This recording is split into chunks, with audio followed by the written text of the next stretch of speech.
Саған үлкен ақша келмейді, пока сен өзіңнің ескі іш киімдеріңді лақтырмайынша. Бүкіл ескі заттар ол сізді қазіргі деңгейде ұстап тұр.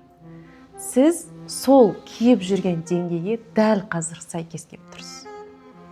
Ол сізде тұрған кезде келесі деңгейге өтем деп ойламай қойыңыз. Байлыққа жетем, үлкен ақшаға. Жоқ, мына деңгейде тұрсың, мынаны бәрін лақтыр. Сен бірінші мына деңгейге келесің, егер соған сәйкес киініп жүрсең, соған сәйкес тамақ ішіп жүрсең, дәл сол сияқты ойланып жүрсең, дәл сол деңгейде уже миың, жаның, тәніңмен тұрған сәтте қолыңа сол үлкен ақшаларың келеді.